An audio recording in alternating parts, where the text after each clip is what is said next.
불안은 생존에 필요한 반응 중 하나로 위험 상황에서 우리가 경계하고 대비할 수 있게 해줍니다. 하지만 때로는 너무 많은 불안을 느끼게 되면 오히려 공황장애나 사회 불안장애 같은 여러 질환으로 발전하여 고통스럽기도 합니다. 이는 불안이 우리에게 생리적인 반응을 유발하기 때문입니다. 불안 상태가 되면 심장 박동수가 빨라지고 호흡이 어려워지며 근육이 수축되어 몸 전체가 긴장 상태에 놓이게 됩니다. 이것이 심해지면 호흡이 불규칙해지고 심박수가 빨라지거나 과도한 땀의 분비, 오한, 손발이 차가워짐, 막막한 느낌을 경험할 수도 있습니다. 또한 소화기관에도 영향을 미쳐 소화불량, 복통, 설사 등의 증상이나 뇌에서 멜라토닌의 분비에 이상이 생겨 불면증도 나타날 수 있습니다.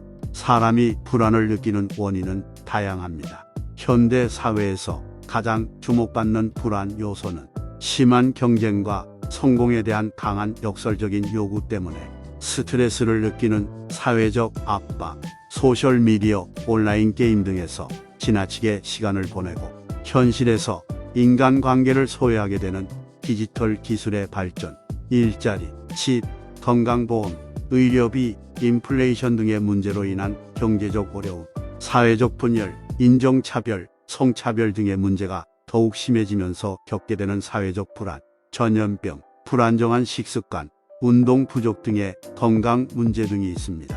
불안의 원인은 개인마다 다르기 때문에 불안을 경험하는 사람은 어떤 요인이 자신에게 불안을 유발하는지 파악하고 대처하는 것이 중요합니다. 불안을 강하게 느끼는 사람들은 다음과 같은 심리적 특이 현상들을 경험할 수 있습니다. 1. 과민성. 불안한 상황이나 자극에 대해 지나치게 예민하게 반응하는 현상으로 일상적인 상황에서도 긴장하거나 불안해지는 등의 과민한 반응이 나타날 수 있습니다. 2. 회피성 행동. 불안한 상황을 피하거나 회피하는 행동을 보일 수 있습니다. 이러한 행동은 불안을 일으키는 상황에 대한 대처 능력을 저하시키며 일상생활에서의 제한이나 불편을 초래할 수 있습니다. 3. 집착성 사고. 불안을 일으키는 상황에 대해 지나치게 집착하고 생각하는 현상입니다. 이는 사태를 더욱 악화시키며 상황을 지속적으로 생각하고 불안한 상태를 유지시키는 결과를 초래할 수 있습니다. 4. 생리적 증상. 불안은 생리적으로도 다양한 증상을 일으킬 수 있습니다. 예를 들면 불면증, 손 떨림, 건조한 입, 식욕 저하, 가슴의 압박감, 호흡 곤란 등이 있습니다. 5. 인지 능력의 저하. 불안은 인지적 증상을 유발할 수 있습니다. 이러한 증상은 집중력 저하, 판단력 저하, 기억력 저하 등이 있습니다. 위에 예시를 든 증상이 모두 나타날 필요는 없지만 이러한 증상이 자주 나타나고 불안을 경험하는 시기가 길어지면 정신적이나 생체적인 문제를 유발할 수 있습니다. 따라서 불안을 느끼는 경우에는 적극적으로 대처해야 하며 전문가의 치료를 통해 개선할 수 있습니다. 불안을 진단하기 위해서는 전문가의 도움이 필요합니다. 일반적으로 심리학자, 정신과 의사, 가정의학과 의사 등 전문가들이 불안을 진단하고 치료합니다. 진단 과정에서는 다양한 방법을 사용합니다. 예를 들어 전문가는 개인의 증상과 증상이 나타나는 시간, 상황 등을 파악하기 위해 인터뷰를 실시합니다.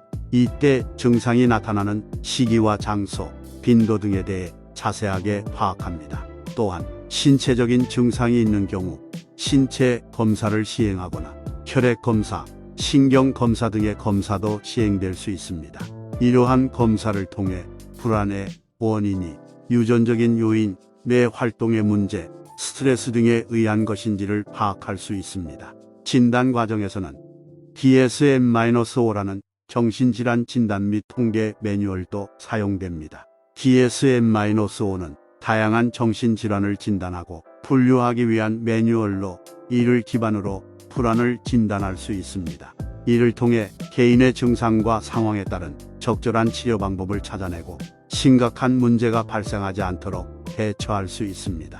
하지만 불안이 심한 사람들은 병원이나 전문가를 방문하는 것조차 부담스러울 수 있으며 대처 방법을 찾기 어려워 일상생활에 지장이 생길 정도로 심각한 경우도 있습니다. 그럼에도 전문가의 도움을 받는 것이 불안 치료에 있어서 매우 중요하다는 것은 여러 연구에서 입증되어 있습니다. 개인이 스스로의 증상을 진단하는 것은 어렵습니다. 불안 증상은 심리적, 신체적으로 다양한 형태로 나타날 수 있기 때문입니다. 스스로의 불안 증상을 파악하는 것이 어려운 이유는 여러 가지가 있습니다. 첫째, 불안 증상은 사람마다 다르게 나타날 수 있으며 각각의 증상이 불안과 직접적인 관련이 있지 않을 수도 있습니다. 이러한 다양한 증상들이 혼재되어 발생할 때 개인은 그 증상이 불안과 관련이 있다는 것을 인지하기 어렵습니다. 둘째, 불안 증상은 때로는 천천히 진행되기 때문에 개인은 그 변화를 인지하기 어렵습니다.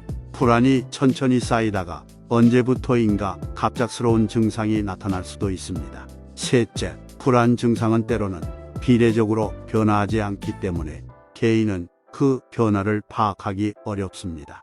예를 들어 불안 증상이 항상 동일한 수준으로 나타나는 것이 아니라 그 변화가 비례적으로 일어나지 않을 수 있습니다.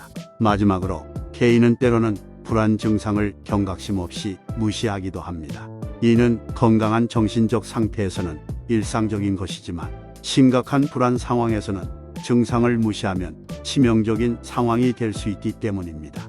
개인이 불안을 경험하고 있다고 느낀다면 이를 인지하고 불안의 원인이 무엇인지 파악하려는 노력을 기울이는 것이 중요합니다. 예를 들어 스트레스나 갈등, 감정적인 충격 등이 불안의 원인이 될 수 있습니다. 이러한 상황에서는 스스로 감정을 인지하고 적절한 대처 방법을 찾아내는 것이 중요합니다. 이번 영상은 여기까지입니다. 다음에는 더 좋은 내용으로 찾아뵙겠습니다. 감사합니다.